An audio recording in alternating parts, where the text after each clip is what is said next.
Hello, good afternoon friends. मैं रचना।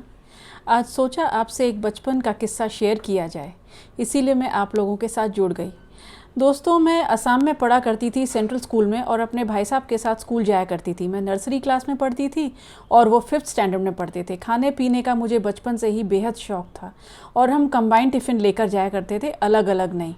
एक साथ हम लंच खाया करते थे। हुआ यूँ उस दिन कि मुझे बहुत भूख लगी और मैंने पहले ही अपना खाना खा लिया और बस अपना खाना ख़त्म करके हाथ में रोटी लेकर मैं सीधे उनकी क्लास में घुसती चली गई। मुझे आज भी याद है कि एक सर सफ़ेद धोती कुर्ता पहनकर चश्मा लगाकर पढ़ा रहे थे और मैं क्लास में सीधी घुसती चली गई और मैंने क्लास में घुसकर कहा, अरे मुझे रोटी चाहिए। सर ने मेरी तरफ देखा और कहा, अरे भाई ये किसकी बहन है, इसे रोटी दो, रोटी चाहिए।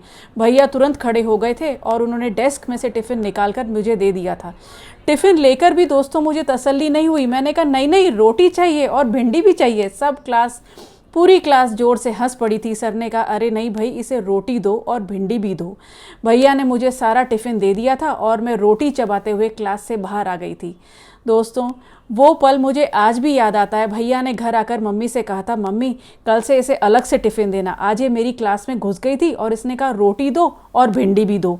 मुझे बहुत अजीब लगा।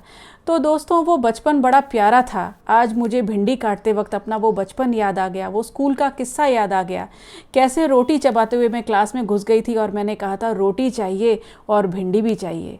और ये प्यारा सा किस्सा आपसे शेयर करने का मन हुआ और मैंने शेयर किया। फिर मिलूँगी आपसे ऐसे ही किसी प्यारे से किस्से के साथ अगली बार। Bye bye.